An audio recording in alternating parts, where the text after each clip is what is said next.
Imagine a vast plain, a world of only 2 dimensions, on which triangles, squares, pentagons, and other figures live and move freely about. Configuration makes the man. Calculate. Get to your squaricle! Now! You're only a square. Thanks, brother.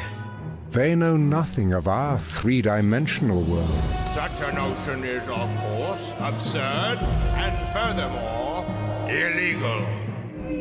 But that's all about to change. Where did you come from? You breathe a word of this to anyone, and I will tear your fucking skin off. I will wear it to your mother's birthday party, and I will rub your nuts up and down her leg whilst whistling Bohemian fucking Rhapsody, right? No, you're not serious. Jesus Christ, see you. You're a fucking omnishambles. That's what you are. Flatland, the movie. We are in a prison drama. This is the fucking Shawshank Redemption, right? But with more tunneling through shit and no fucking redemption. I'm really sorry. You won't hear any more swearing from us. You massive gay shite! Fuck off!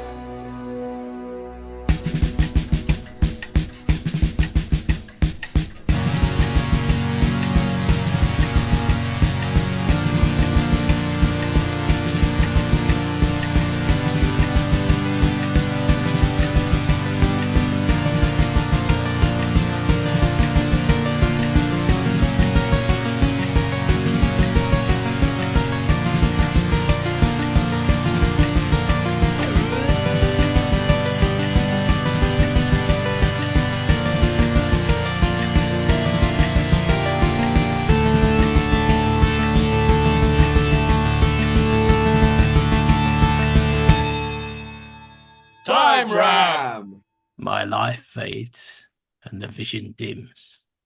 All that remains are memories. I remember a time of chaos, ruined dreams, this wasted land.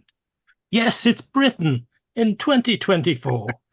But never mind, you can still listen to Time Ram, the Doctor Who podcast that takes a random Doctor Who story and rams a random doctor into it. I'm Paul Ferry, and joining me as usual are Mr. Barry Williams. General election now. And Mr. Rupert Booth. Good evening. I wish to be known as Bamba Gascoigne tonight. And a special guest for the show, Mr. Jon Arnold. Hello. General election in 3 days. It's exciting. Yes. Yeah. Correct. In the past, by the time this goes out. Well, yes. Christ knows what will be in power. I keep seeing things all over Twitter going, just think this is the last week of Tory rule for a generation. And I'm just going, please let me utterly annihilated. Yeah. Apart from the horrible prospect of reform actually being in opposition. Yes. I think that's been overstated. I don't think they. I hope so. Yeah. I hope so. Surely it's not possible for a party to go from having 0 seats ever to running the country. That's absolutely impossible. Did any of you really think that we'd all as a country vote to leave the European Union? No, you didn't. Yeah. So learn. Yeah. Did you see that thing where Nigel Farage was on stage a few days ago, and this big poster starts coming down behind him, saying "I heart Nigel," and it comes down really slowly, and then you realise it's a picture of Putin. Yeah, led by donkeys, they are fantastic. I love them. Anyway, Flatline's good, isn't it? Yeah.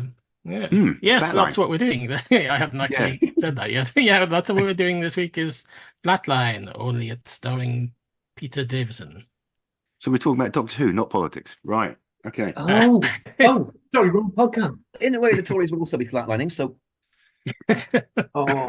Nathaniel, that was my wit for the evening. Have I got an issue of call? They want a gag writer. You mustn't be funny, though. Yeah, but like we say, it's going to be, by the time this goes out, it'll be in the past. So yeah, we'll all be dominator in a fascist dictatorship by then. Yeah, where podcasts are illegal in a dystopian future where there are no podcasts. What will white men do? They don't go to the pub anymore. They won't have podcasts. be like the 90s again. Yeah. Oh We'll have to no. go back to meeting up in person and drinking. Meeting people face to face. What? Yeah. Yes. Be like 1984. I'll We'll start all with have our VHS. anti-podcast league belts on. We will. Yeah. We'll be like really well decorated in the anti-podcast league. Yeah. Big Brother is listening to your podcast. He doesn't like it. Dubbing in other podcasters in. Yeah, you can imagine like Big Brother would be kind of constantly sort of butting into people's podcasts and kind of wanting to have wanting to be famous on his own podcast, but he's not very entertaining. Nice, yeah. He'd be a streamer with Big Brother. Actually, it would just be like, I have a joke for your podcast. No, you're not funny, Big Brother. They'd have to be a department listen to every single Doctor Who podcast. Yeah, there would. Yes. Yeah. The Department of Insanity or something. It would be terrifying to work there. Yeah. Terrifying. You can only listen to a podcast if you've got rats on your stomach. That's the only way they let you do it. Yeah. Actually, after a year of working in that room, that would be your room 101. It would just be here's a Doctor Who podcast to listen to. Yes, it was Julia. Yes. We may have got slightly off topic. Yes. Flatline. Flatline. But in the Davison era, which is complicated, isn't it? Yeah. Because, I mean, for the effects, if nothing It's else. a technical challenge. Yeah. I've been thinking about it. I've thought of a few ways they might have tried it. Yeah. Yes. Yeah. Because the best I came up with was shadow puppetry. Nice. Nice. I thought sort of Box of Delights style, but the problem with that, I mean, they could do it then. Yeah. But as far as I remember, the Box of Delights was very expensive for that time period. Yeah, I don't think Doctor Who and had that kind of budget. I don't think Doctor Who would have stretched to that. No. BBC Micro superimpose? Big blocky pixels? I fear we might get something like that. I thought there's two ways you could try it. One is conventional animation. You could do it. They did some in Box of Delights. Yeah. But immediately I went, well, they wouldn't be able to afford that. So the other thing I came up with is what you get someone in a blue body stocking and you paint a 2D version of whatever you want it to be, the actor or whatever, on the front of that, and then you key that through. So it's kind of... I don't think it would look very good. I don't think it would be very successful. I can't think of any other way that they could do it, though. Yeah. Well, you could do something Monster from Planet of Evil. You could do outlines. The only other thing I thought was you just basically sort of budget and don't have the effect at all, where you just have basically somebody standing against a wall and it's like Sapphire and Steel, where you just get a kind of sound effect and a quick whiteout and the next thing they're on the wall. Yeah. You know what I mean? Yeah. That's probably how they would do it. For the dissolutions, the dissections, yeah. Yeah. So, but at the end where you get the characters that are supposed to be the people, I think they just have to be like faceless photon type things, wouldn't they? Really, yeah. Rather than have we killed Adric yet? Making him flat would be a great way to kill Adric. He's already pretty flat. I think we did kind of kill Adric in Doomsday. Kind of killed him. We killed it in Doomsday. Well, we transported him to another universe, I think, with the Daleks and the Cybermen. I was kind of thinking for this maybe Frontiers because of the sort of people getting sucked into the ground connection. Is that? Yeah. It's a bit vague, but Time Ramway. Yeah, have to have them drag through a sandpit maybe, and then. Yeah, that's how they do the dissections. Actually, do it like Frontiers, except it's a blue sandpit. Blue quartz, like that, and it dissolves you as you go, like the Monitor in the Logopolis when he turns around and he's got like a bit of blue on, and he goes, the hands just disappear into the wall. Just disappear into the wall, and then you become a set painting or whatever. Yeah, okay. It depends. The success of this, therefore, depends completely on the director. Peter Grimwade could pull it off. Who did Frontiers? Ron Jones. Yeah. Well, there we are. we could have Peter Moffat. Yeah, oh God. Yeah.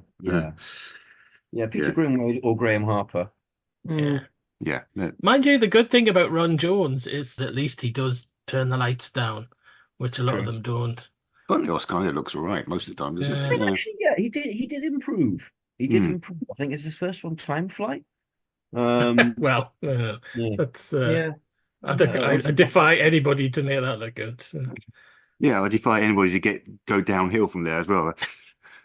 I do think Frontiers looks quite good. I think it looks quite expensive. It's got glass shots, matte paintings and things, Was time flight like his first job or something? Because he just finished the training I course. think it might have been. I think it Yeah. might have been. Yeah. That's Yeah. cruel to give him that when he's just starting. Yeah. JNT drunk one night, just sticking a pin in, I don't know, a voodoo doll. Just sticking a pin in Ron Jones. Sticking a pin in Ron Jones, right, you're directing time flight. Why'd you stick a pin in me? You could have just sent me a letter. Fucking man. Because I'm the producer. There's another one.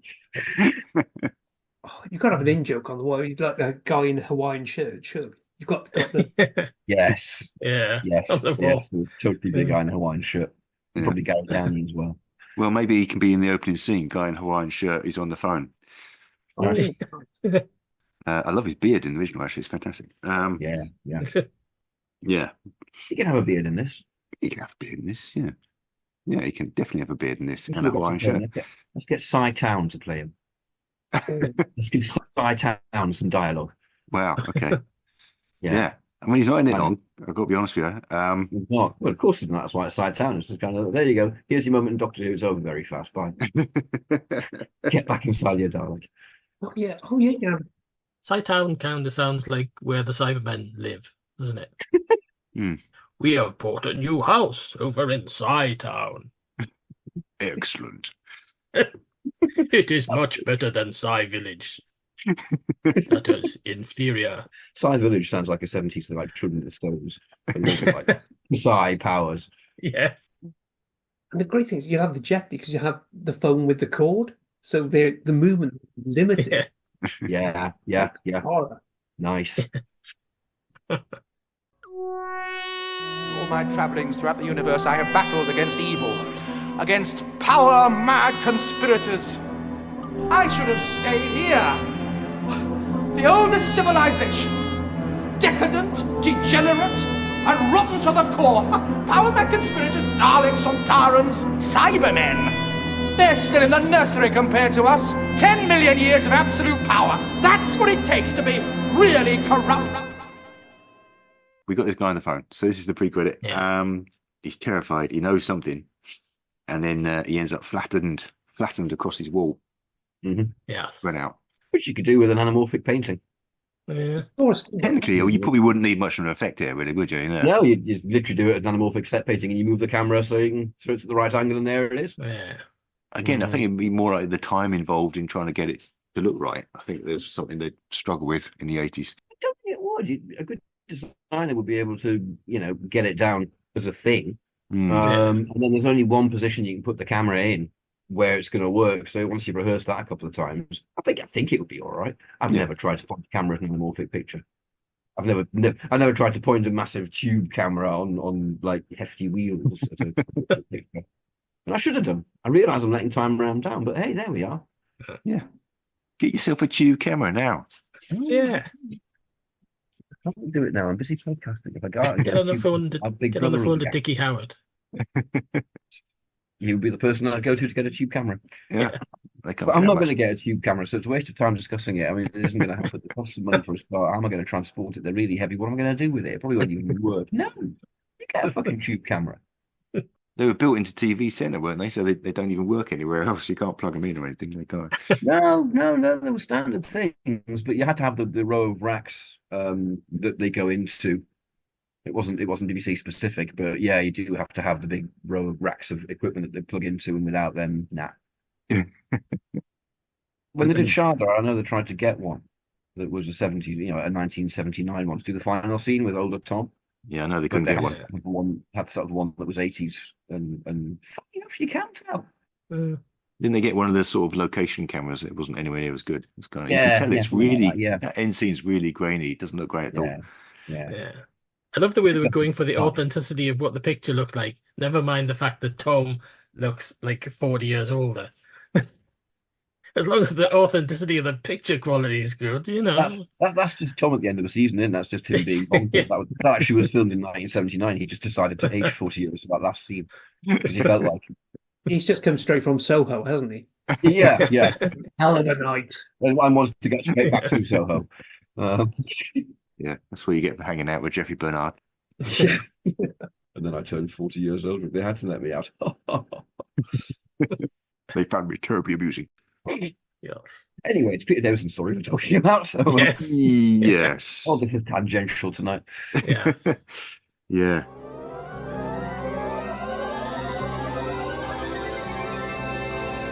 One of the advantages of stark simplicity. Can anybody do that? No. Nope. No! Tegan. Oh, how could you? All right, I'll make more time. Yes or no?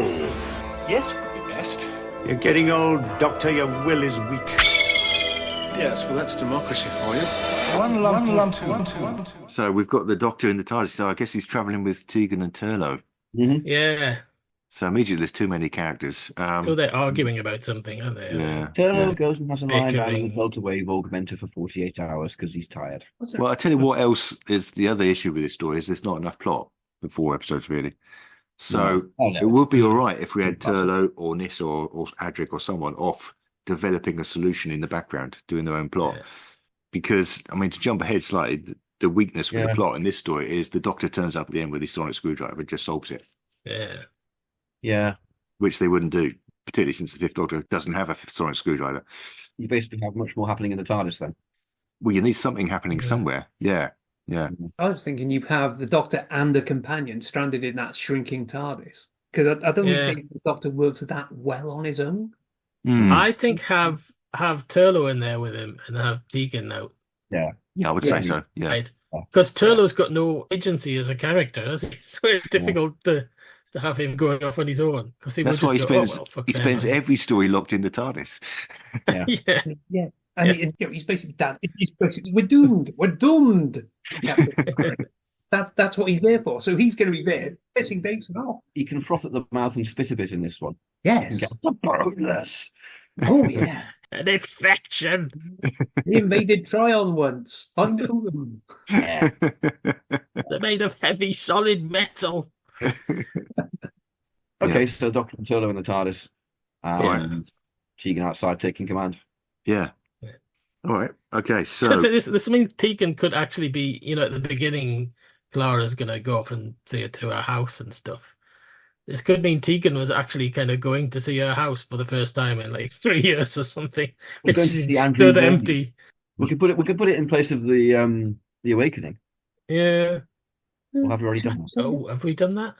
Because then she's going to see Andrew Verney, yeah, her random granddad. I don't know if we put anything in that slot. Probably not. There we go. Can't actually remember. Oh. We should have looked at it before we started. But yeah, I don't know. Well, that does give us a two-parter in that case. Yeah. We'll have to fill. Yeah. Yeah, that makes life a little bit easier. Yeah. Okay. So they're going to see Andrew Verney, who we'll probably never see in this. Hmm. Oh, maybe we do see him and he's got his nervous system spread across the wall. Poor Andrew Verney. He's a graffiti artist. He's an elderly graffiti artist. He's playing with the Tegan kid. granddad's a graffiti artist. You're putting him in the Just Bootsy doing my role. job, dear. Be right with you. God. I was just thinking we are really lucky we got this in the 80s because like street art was kind of starting to Yeah. take off and Yeah. that. If it'd been the 70s, it would have just like been a big cock and balls kind of job on the wall. That was the height of street art in the If it 70s. was the 60s, it would be Chads coming to life. Yeah. So they're getting chased by a massive cock and balls for 2 episodes. Yeah. I mean, that's a very That's different the story. 70s version. Well, I'd watch. Yeah, I'm down with this. Totally. It's an arresting Yeah. image, It's yeah. I'm sure I've seen those. Tom Baker did manage to face Arata with a straight face, so I'm sure he could Yes. do animated cock and balls. It's Peter Davison. Peter Davison's not going to do it with a straight face. No, he isn't. No, he's going to do his best, but he's not going to be able to. I'm just imagining Tom's first time he sees the animated cock and ball Squidward was doing that whole kind of Yes. Massive Tom Pout. Yeah. massive Tom Pout. But we're in the 80s, so we don't have to worry. But we're in the 80s, so we don't have to We're worry in the about 80s. it. It's fine. It's all more sophisticated stuff. Yeah. You're talking peculiar again, Seymour. So they're all traveling in the TARDIS.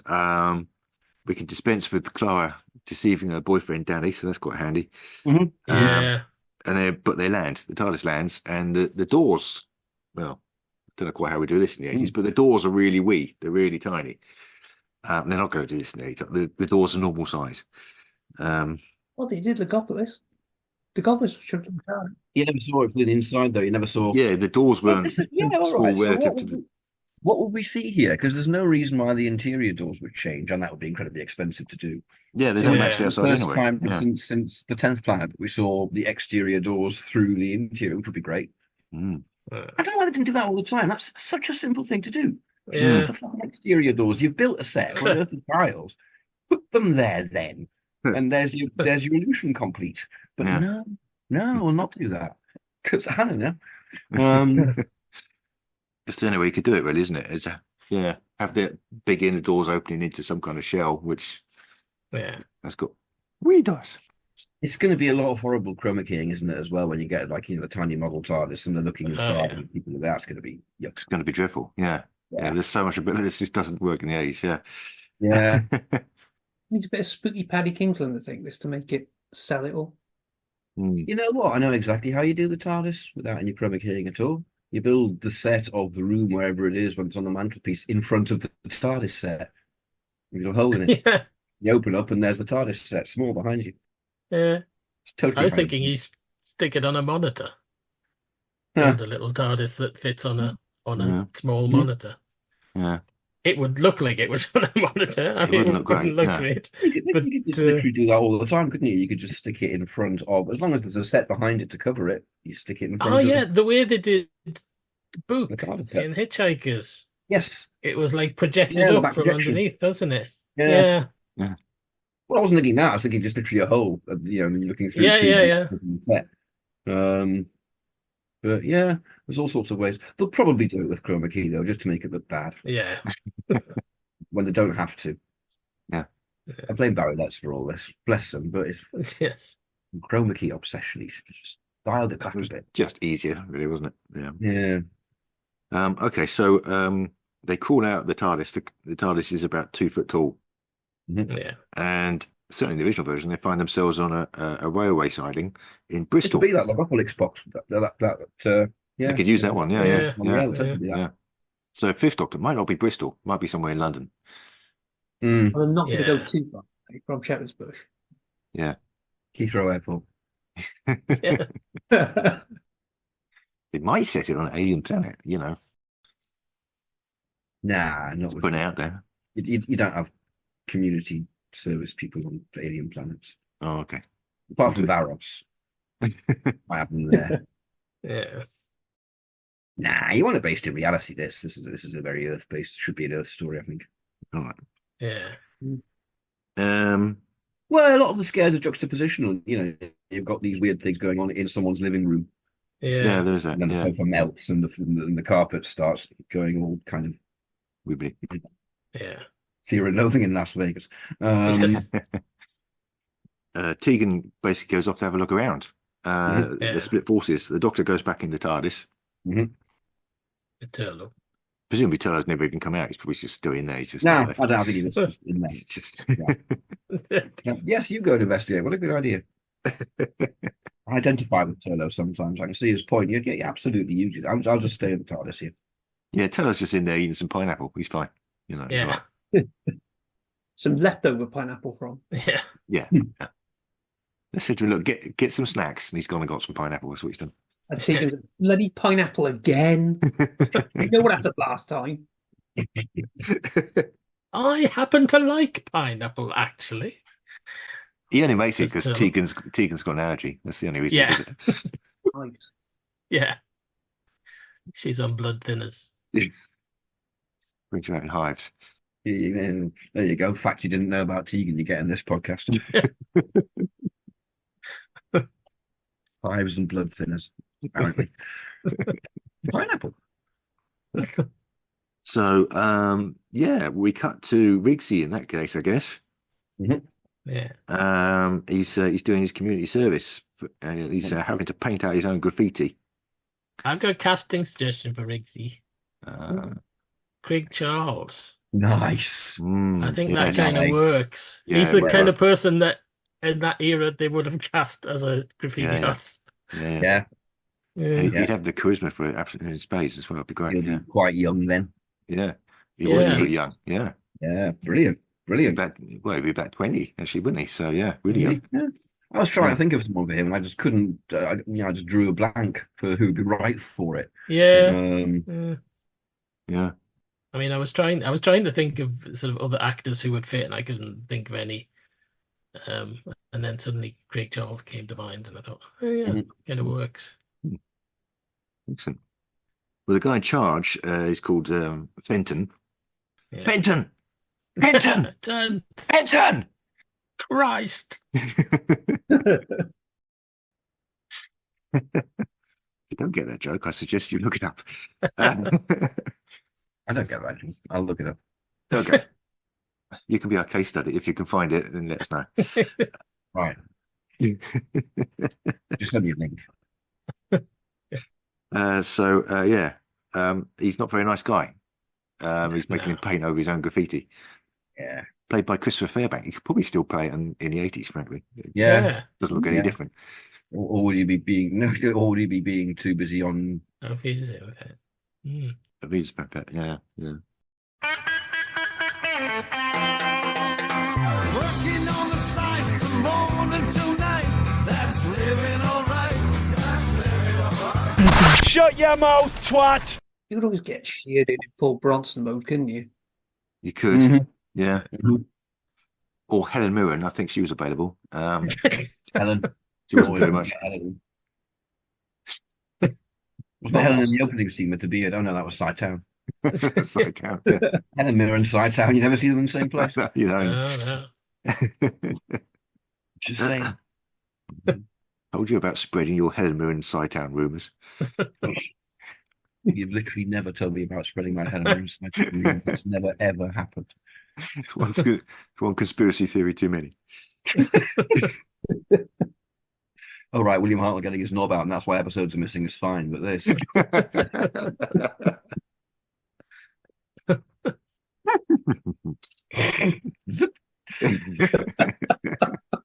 God, that's a deep cut. That really is. If he zipped up too quickly, yes. Literally nobody outside this podcast is going to get that guy. Yeah. So, who are settling on for him? Then is it are we using Chris or are we using Helen? Was there another suggestion? I can't remember. Michael Sheard. Michael Sheard, that's right. Yeah, Michael Sheard. Could be Michael Sheard.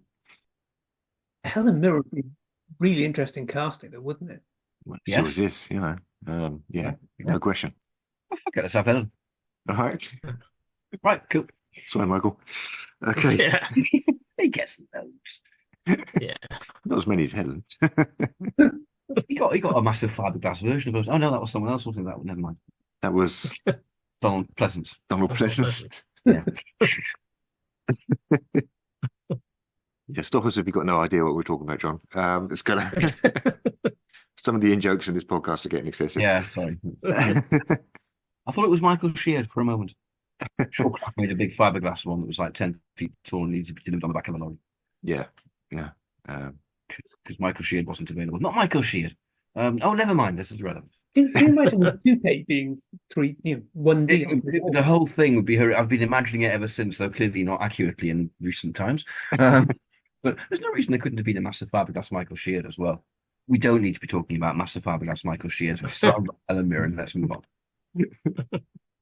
Normal size flesh and blood Helen Mirren. Normal size flesh and blood Helen Mirren. I'm happy with that. That's fine. Yeah. No fiberglass. No. So would it be Richard Gregory and Associates, not Shawcraft in the 80s? If you were making a fight, Helen Mirren. Right. Yeah. But we're not.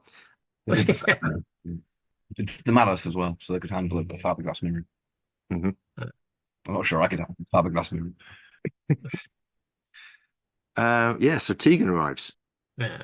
And she's found in some flowers that have been left. And they're immediately going to have a bolshy off, aren't they, her and Helen Mirren? That's going to be some of the best stuff in Doctor Who. Yeah.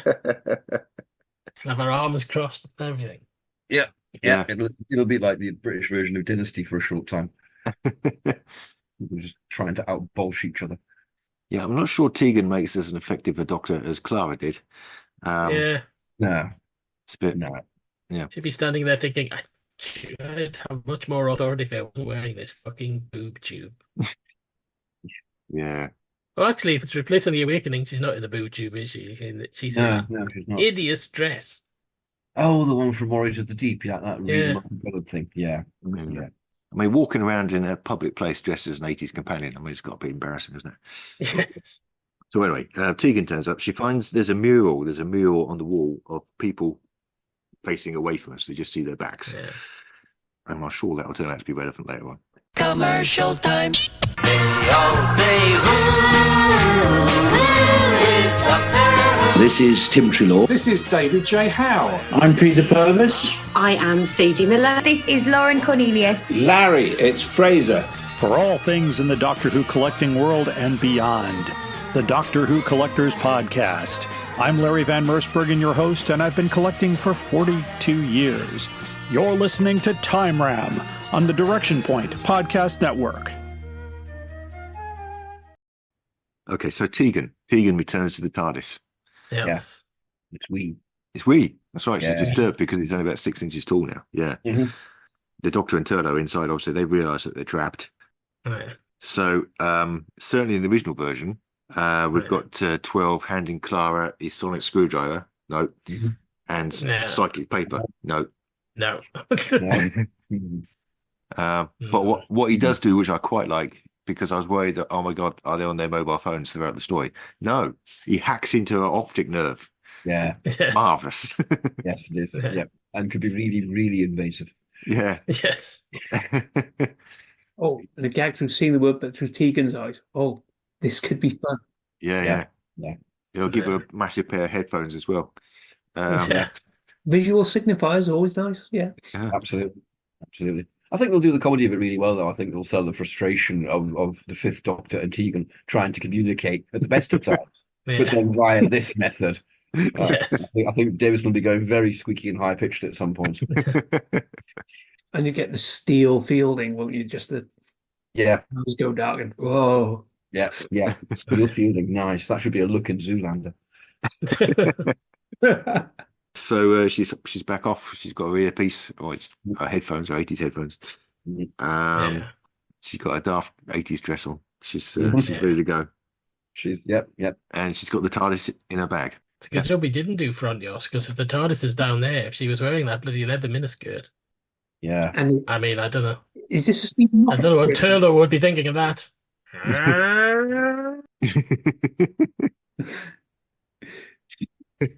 He'd be pausing eating his pineapple, wouldn't he? Just Draining down his chin, just dribbling. It's the sort of thing J&T would have noticed in post-production would be a really obvious kind of like video effect blob put over any areas.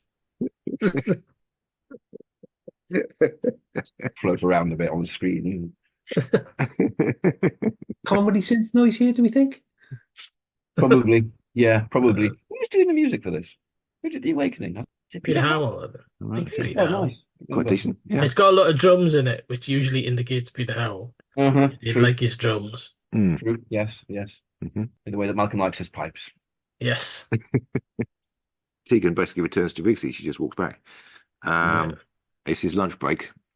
So he takes her to the flat of one of the people that's gone missing. He has quite a long lunch break because he's doing this for ages. But anyway, they kind of they wander in. There's no one there. It's empty. Rigsy does have a moment of genius though when the Doctor calls her a pudding brain, which he probably doesn't. He's not going to call it. No. He does realise maybe they're still there. Oh, I bet they're going to have a scene when she puts it in her bag and starts walking where the TARDIS inside is going, yeah. And then he flicks something on the console, it just goes all normal. Yeah. I was just eating his pineapple. He's all right. I've dropped me pineapple.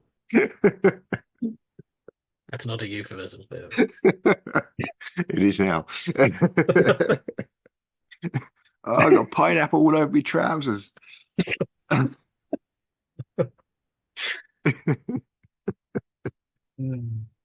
It's all sticky. You're making it worse. Said the Doctor. You are disgusting. So Rigsy's getting a bit freaked out with all this pineapple talk. So to get him on side, Tegan takes the dubious step. She shows him the TARDIS. Yeah. And the Doctor and Turner are stuck inside. Just sort of waving. Yeah. And then somebody takes the TARDIS energy. So, they have to run away. Oh, they're going to have to light it like they do in Enlightenment, the console room, where it's really atmospheric for once because might actually dip the lights. That'd be great. We'll have a bit of that. Yeah. So Riggsy's on a really long lunch break. I mean, he's got hours. Yeah. He does get told off. He does get told off. Yeah. Yeah, he does eventually. Yeah. They've found time to pick up a policeman or policewoman rather, PC Forrest. Who takes them somewhere else. Which without psychic paper, I'm not quite sure how they persuade her. But maybe it's a neighbour. The doctor tells Tegan, say you're from unit, give them this reference number, mention Brigadier Lethbridge Stewart or something like that. And she does so, and someone checks up and goes, okay. Yeah, okay, you could do that, yeah. And Ian Levine edits in a 5-minute flashback of scenes of Nicholas Courtney turning to the camera.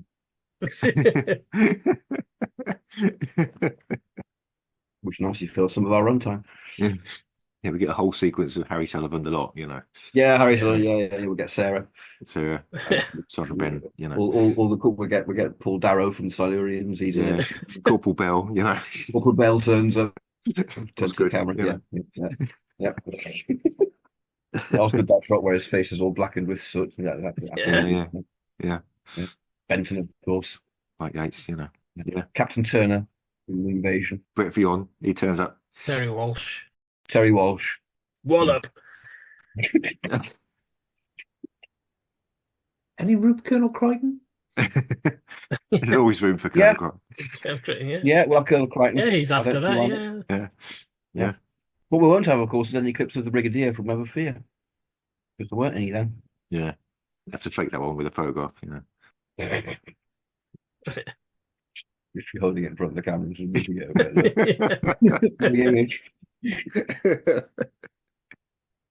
I don't know why I'm spending so much time on this sequence. I mean, it's not even going to happen. Random gag. Well, we've got to have a flashback sequence. We can have a flashback. Well, let's see how the plotting's going. I mean, if we need to spin some space out and put a flashback in, we've got it. It's there. It's banked. It's looked in. Yeah. We're going on with that. Yeah. I mean, if we're struggling, we can put in a scene where Tegan gets in a taxi with a lady from America. She spends like 10 minutes sitting there talking to her. Yeah, absolutely. That'll work. Yeah. The lady from America starts talking about all her old friends from unit, and we use a flashback again. Yeah. But this time with her narration. And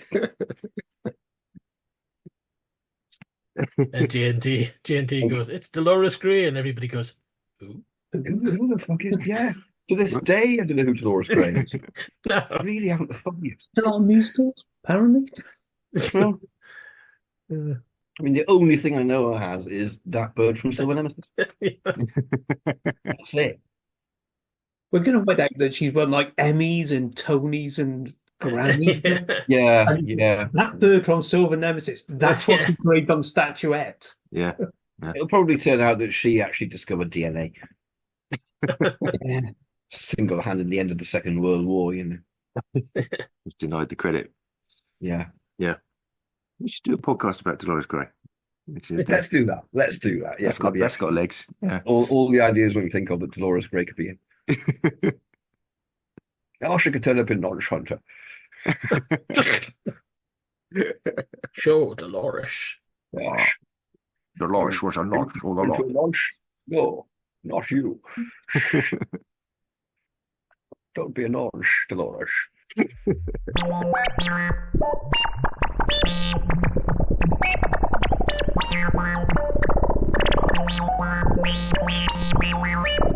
please be quiet.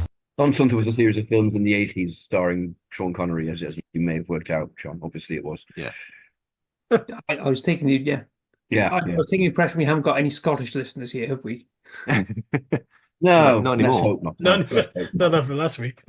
Sometimes I frequently hope we haven't got any listeners at all. But I fear we may have. So, Flatline. Yes. They meet up with PC Forrest, who lets them into another house. Mm-hmm. I mean, to be honest, if it's the 80s, it's probably go to the same house. I don't know why they go to a separate second house. Yeah. It's inefficient. But yeah, they start smashing into walls with a mallet. They're looking everywhere for people.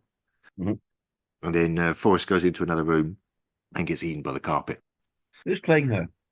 Does it matter? Of course it matters. Let's have Anna Carteret. And I was just about to say Anna Carteret. I was thinking of I was thinking of Juliet Bravo. Juliet Bravo Crossover would be great.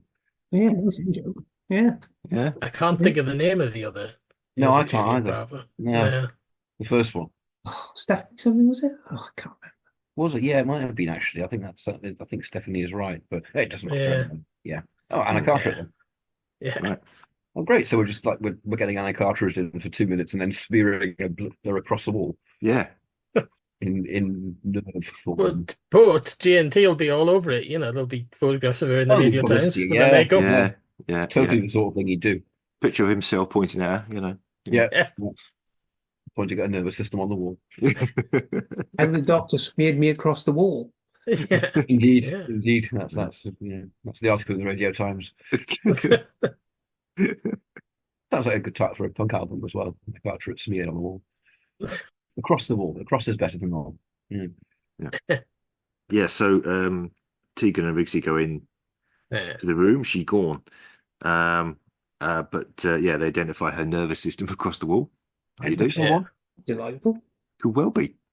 Well, actually, no. Maybe a minute or two later, with the rooms crawling in towards them. Oh yeah. Having to climb onto a sort of one of those 70s globe chairs that's hanging from the ceiling.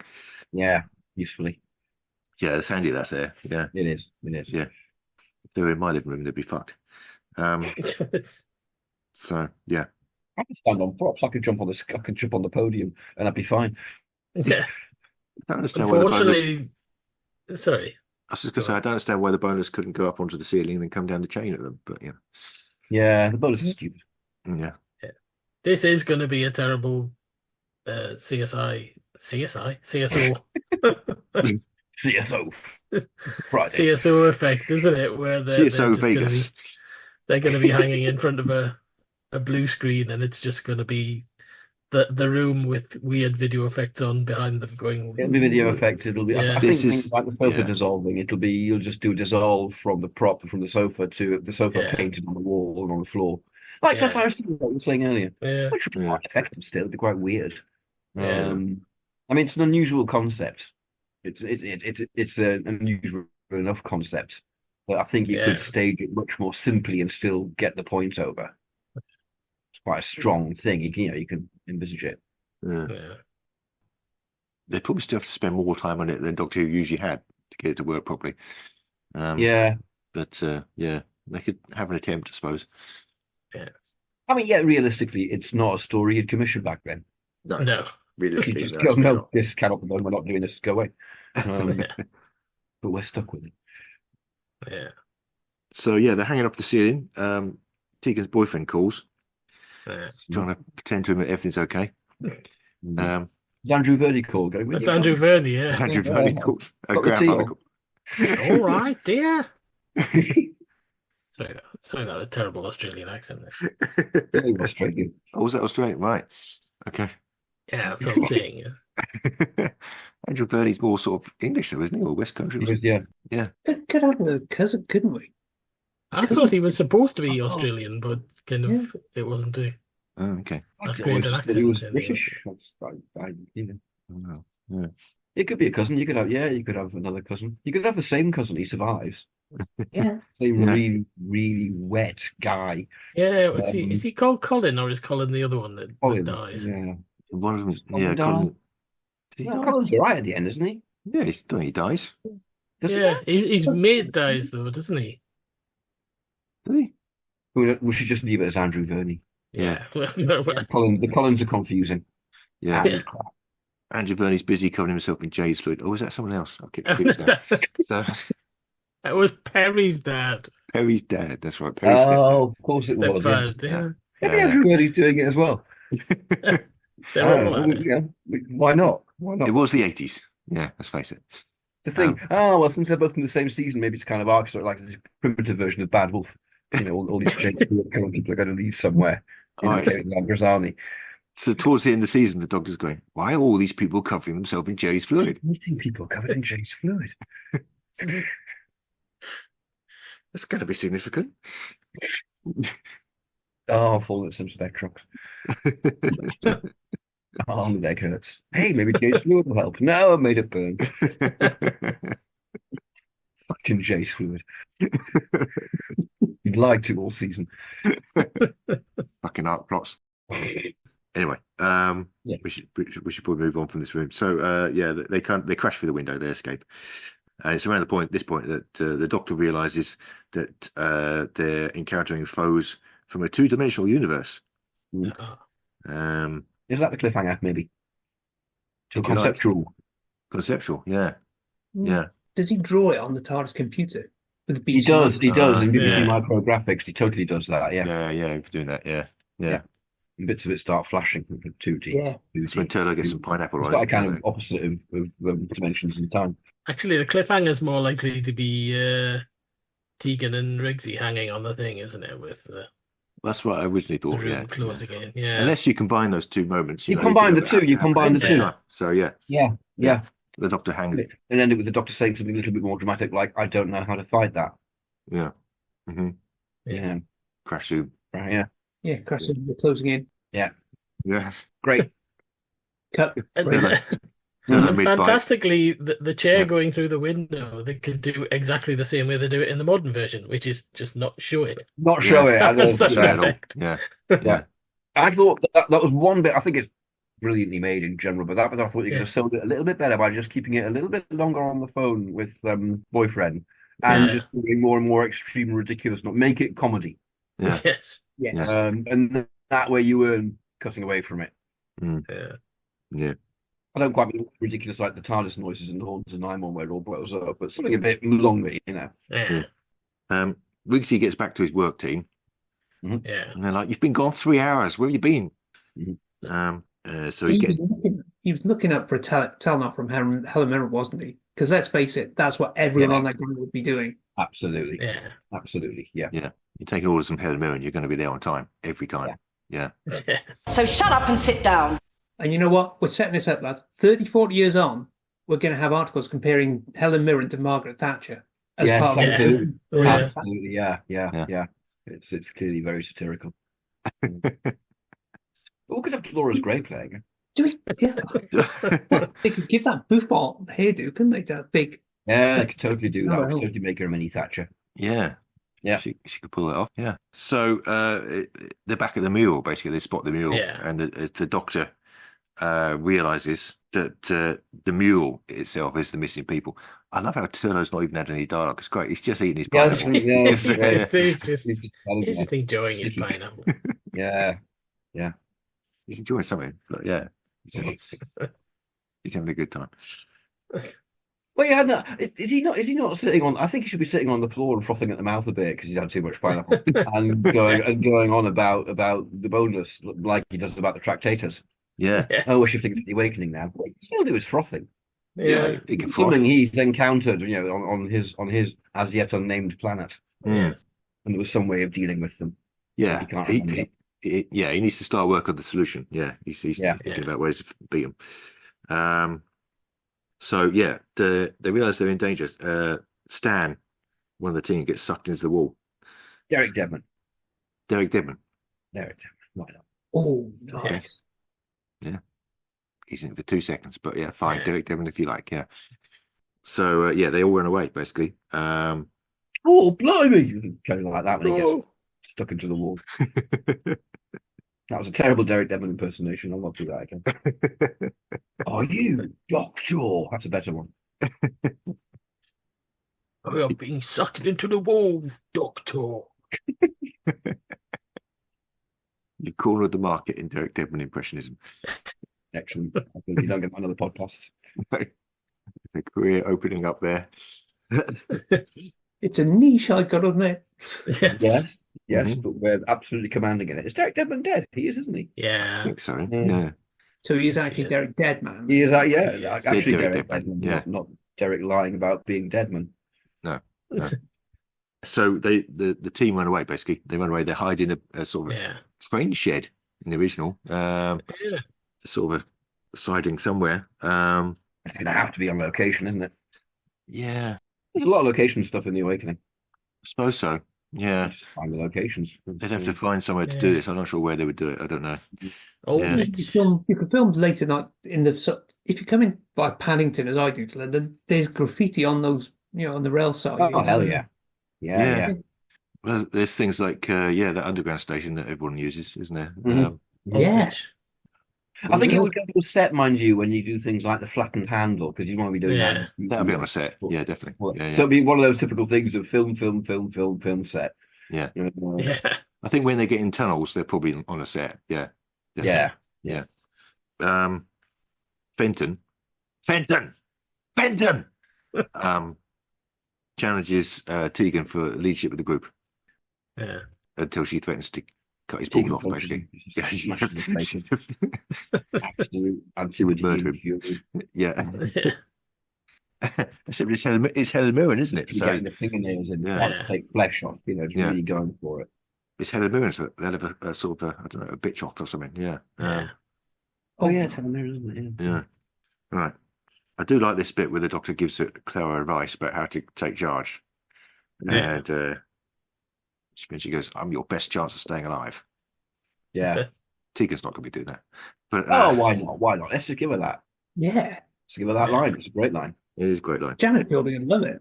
Yeah. She'd she'd call him a rabbit or something, wouldn't she? So they try to communicate with these creatures, the boneless. We don't know they're called the boneless yet, but they try to communicate with them. No, we do, because Turlo's spluttering about it in his foamy froth. Okay, yeah. Just pineapple, just haze. They take over the tannoy system, where they get some numbers coming through. They get a number 55, and that turns out to be one of the team. He gets flattened, end of. And then 22, his number gets called, So it's not going well. Got to be a bingo gang in there, isn't there? Yeah. Yeah. 2 fat ladies. Oh, not anymore. 2 flat ladies. Hey. That's the title for the episode. We'll give you that one. Yeah. This is the Doctor. Present time, the High Council of Time Lost. Keeper of the legacy of Rassilon. Defender of the laws of time. Protector of Gallifrey.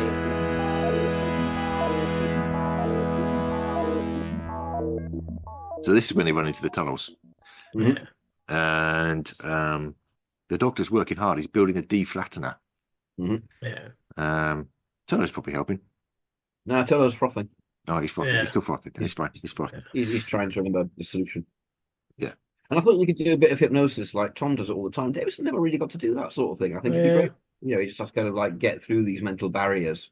Yeah. So a bit more stuff for them to do in there, Yeah. The Doctor's oscillating between building the TUDIS and laying hands on Turlo. Yeah. Talking him down off the edge. Yeah. Yeah. That'd be really good because the lights down and all stuff like that. It'd be flickering. It'd be going. The TARDIS is going wrong. Yeah. I think stuff would be great. Yeah. So they can't get out of this tunnel because all the doors have been, the handles have been flattened, so they don't work. Mm-hmm. So that's where the deflattener comes in. Mm-hmm. It works through deflattening. Yeah. By the way, it doesn't work at all to begin with. It doesn't work at all. Yeah. That's nice. Yeah, we like that. Yeah. Okay, that's fallible. Great. So I'm buying it more. Yeah. Another one of the team gets taken, number 36. He's gone. So there's not many left by this point. And that's pretty much the point where the creatures start to invade 3D and you start to see them staggering along. Yeah. This is where you got your problems. I think it is going to be a chroma key outfit type thing. Some kind of chroma key outline. I think it's the only thing you could do in the time that might look even vaguely effective. Yeah. So you could do animation, but you couldn't afford it. Yeah. Planet of Evil-ish things. Planet of Evil. I said earlier, maybe that the sort of outline thing. I think certainly do that. Yeah. That sort of Forbidden Planet effect. Yeah. Yeah. It would be the same tech they use for the outline on the Liberator teleport. I think it'd be something like that, but you'd see more of the features. You'd like it if it wouldn't just be an outline. Yeah. I think maybe the Planet of Evil thing is the nearest we can get. Yeah. So yeah, they make the door 3D. They manage to escape from these creatures anyway, which is the point where Helen bumps into Tegan and knocks the TARDIS down the hole. Mm-hmm. And you know what? I don't think we're going to have any of this stuff because I don't think they could do it. I don't think they could do the TARDIS line being. Yeah, the whole Adams Family bit. I don't know how the hell they would do that. You can't get around them having to do the bonus. But I think this they would just no. Yeah, you're likely right there. Yeah, I don't really know whether they'd be able to do the train at all. The train is a bit ambitious as well. Because it's kind of piss poor CG in the original, isn't it? Yeah. A lot of the stuff for the train doesn't really convince. The only remember everything out of time as well. Yeah, the only alternatives would be either miniature or actually use a train. Yeah. I can't see them doing that, to be honest. Do a miniature, they might well do a miniature. No reason why Could not. be a miniature, yeah. Look a bit shit, though, wouldn't it? Yeah.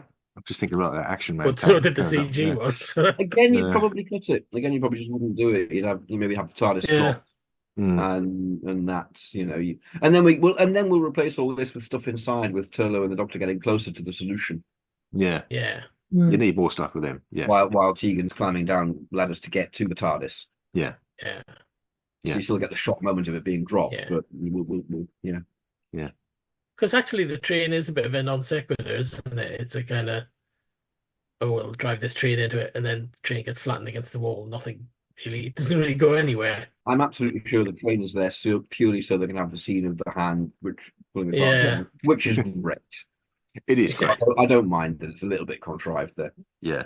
And Capaldi's having so much fun there. It's marvellous. He starts walking like Uncle Fester. That's great. You love his little dance. Yeah. Yes. The TARDIS is now almost out of power. We can build up some jeopardy with the Doctor and Turlo. So we've turned the lights down again. Turn the lights are way down now. Yeah, they're really struggling. Maybe make it a bit cold. Just it's not good. Can't even find his pineapple. No. Somewhere there in the darkness, but who knows where.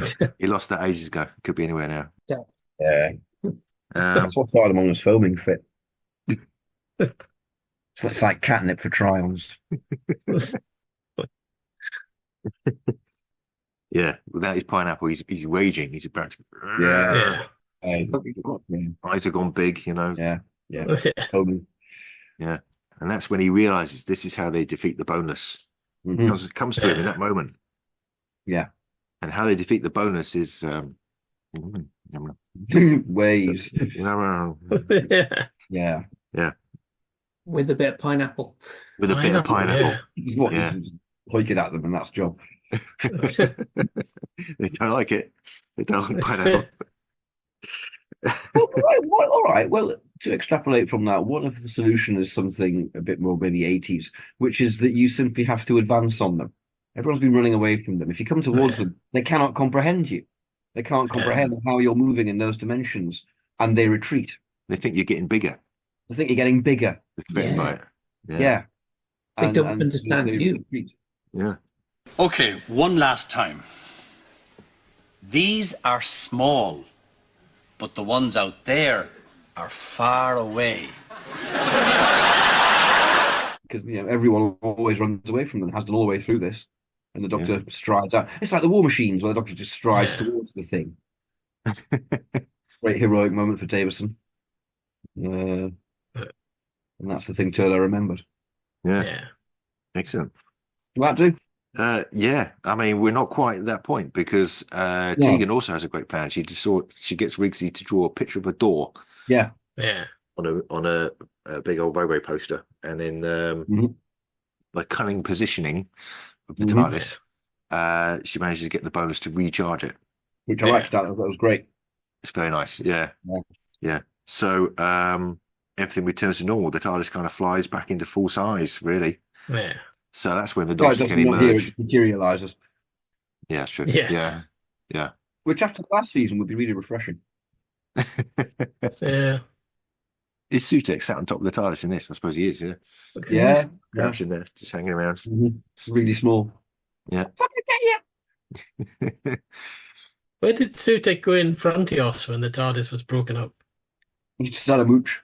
Just had a wander around. Yeah, he just wandered off, you know. Found a dead universe. He might because they're staying there. He was like, oh, quite like this. Right. Conceptually became part of Frontios. Yeah. Yeah. Rock. Yeah. Chat to his hand. Yeah. Got sucked off by one of the tractators. I don't want to think of Tractator sucking Sutek. Yes. No, Tractator sucking Sutek. I think it was generally kept behind the scenes in the JNT era. Yeah. And can you imagine what it would do to poor Gabriel Wolfe at his age? Imagine him being sucked off by a Tractator. He's in the mouth on a Tractator. Fucking hell. That Tractator's a lodge. That'll be a shock development. So where was the nonsense? He was over there. He was a Tractator. You know, they have powers over gravity, so the extreme suction. Once you've gone Tractator, you never go back. Yeah.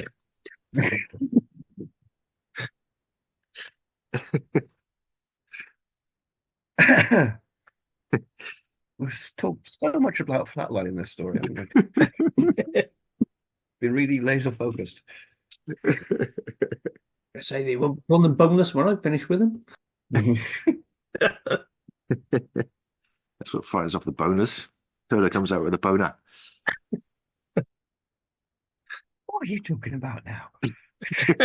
They just, like the Cybermen in Silver Nemesis, they just go, bone! And run away. So, now I'm imagining Dolores Gray in a Tractator. Fucking hell. Fucking hell. Yeah, so the end. That's it. They went away. oh, you can make a tag scene on the end, don't you? So, TARDIS tag scene on the end? They'll all be inside the TARDIS. They'll be going to drop them off, like in The Awakening. They'll be making gathering ale and things like that. Apart from Helen Mirren, the miserable cow at this point, she's just being. Yeah. It's their talking. They can talk about pineapples. Tegan will come into the TARDIS and say, "Where's Turlo?" And they go looking for him, and he's just sitting in an enormous pile of pineapple, just covered in pineapple juice. Close up on his face. Yeah, gorging himself on pineapple. Close up a Strixon with pineapple. Chameleon bobbing about in a pile of chunks in the corner. You can just go, there's pineapple everywhere on this TARDIS. It's disgusting. Just to get Chameleon's like appearance in, you know. Yes. Is he still here? Look. Maybe Chameleon is the pineapple. Yes. Deep.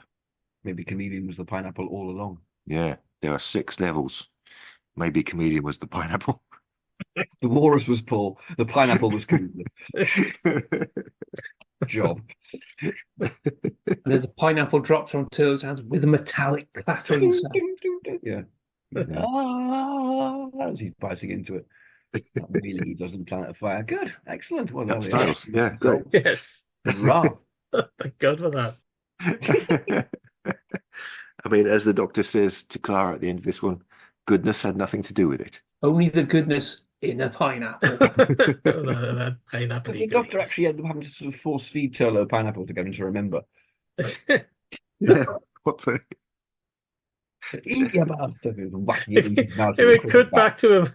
It cut back to him and be like, you know, there's that bit in The Meaning of Life where Mr. Creosote's got like the spiky end of a pineapple sticking out his mouth. Be like that. Turlo is great with pineapple. Turlo, if you don't remember, you know what I'll do with this pineapple.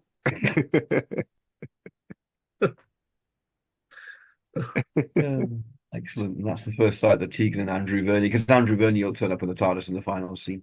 Yeah. Come and chase fluid, apparently. Yeah, he'll just slide under the door.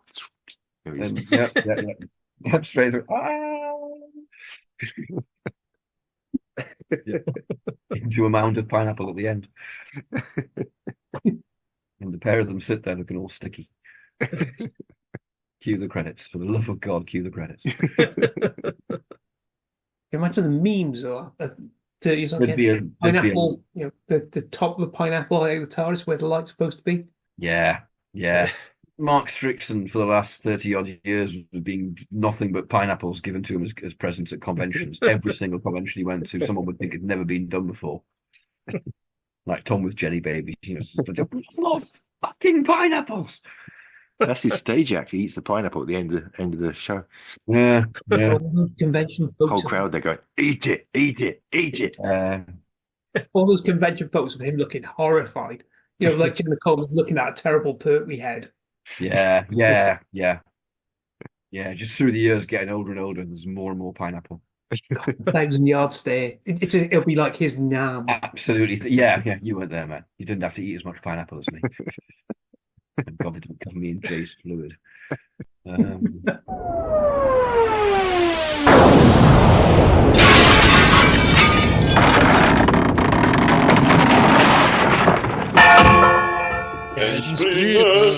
Explainment. So would it have been better or worse, do we think? I mean, I think it would have. I think it would be remembered as a very good story let down by the effects, kind of like Invasion of the Dinosaurs. Yeah. Probably not as badly as Invasion of the Dinosaurs, but that it's a really good story. It's a good script, all that sort of thing. But that particular effects aspect is a letdown.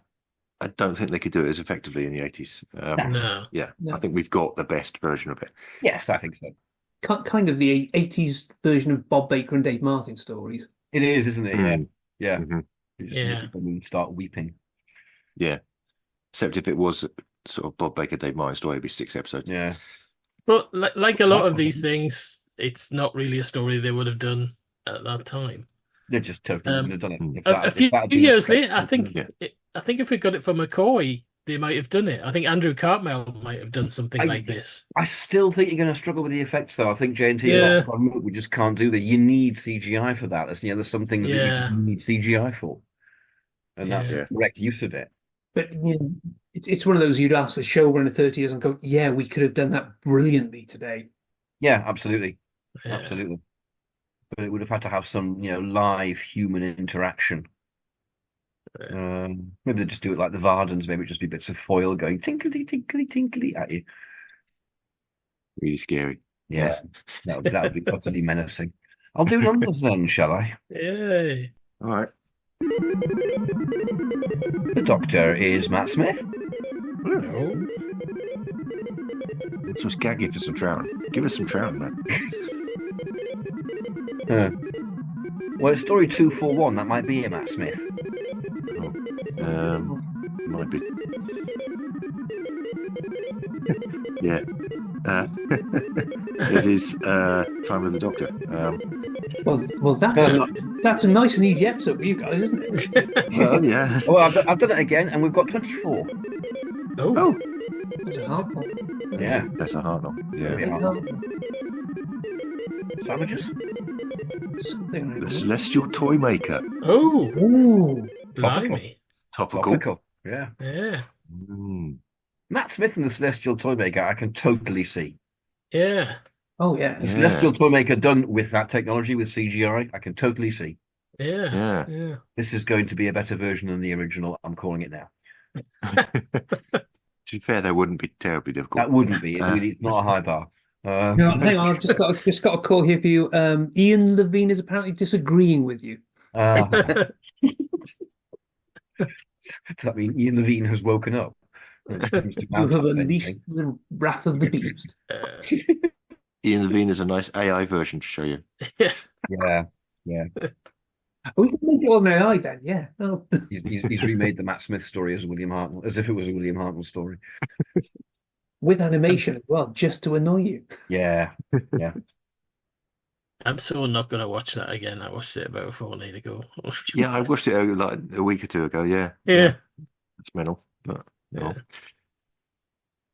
Well, I could always watch that was the animation. I could always watch the reconstruction. I could watch the Recon. Yeah, Recon's great. Recon's really good. The ideas are really nice of the animation. The technique's not quite so much. Yeah.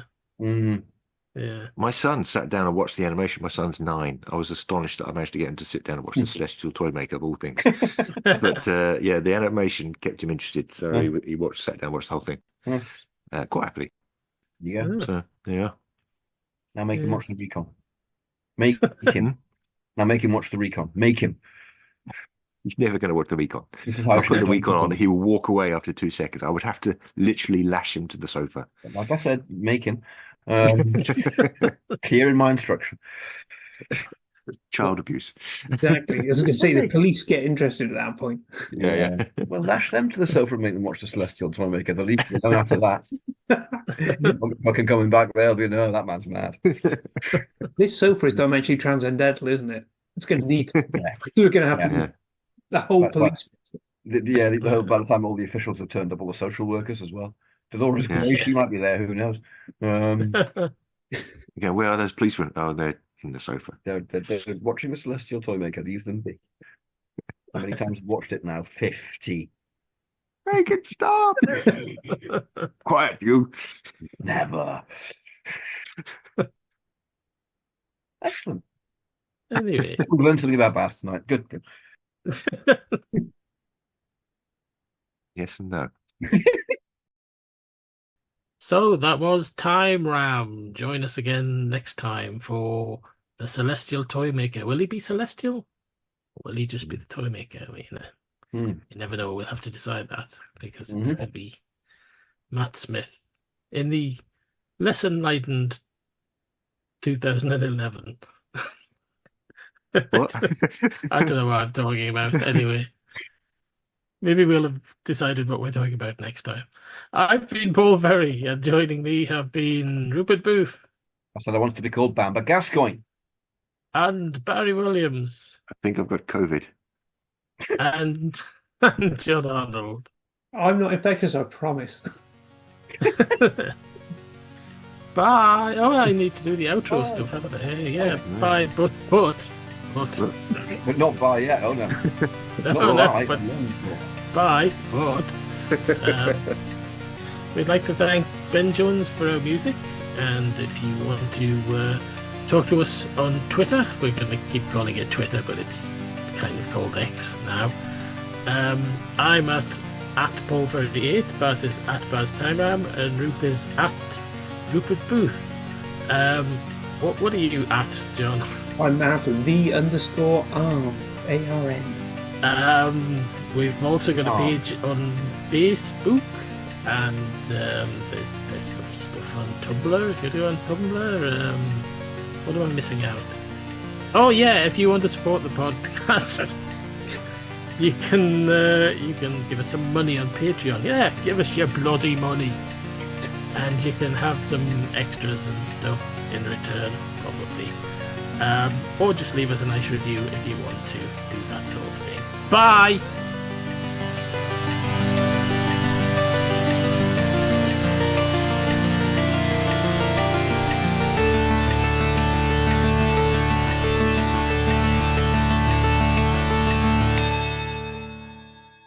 I might watch the reconstruction of the Celestial Toymaker. I'm definitely not watching the animation again this soon. Yeah, it's a slow one, isn't it? It's going to be a bit of a slog. I'll just cram it down to 45 minutes. We can make it one parter, yeah. Oh, yeah, definitely, yeah. Or half a part, 5 minutes? Make it a TARDIS-ode. Yeah, TARDIS-ode. Doctor, it's a very silly place, isn't it? Let's not go there. Yes, let's not go to the Realm of the Celestial Toymaker. Direction point! Direction point! A Doctor Who podcast network.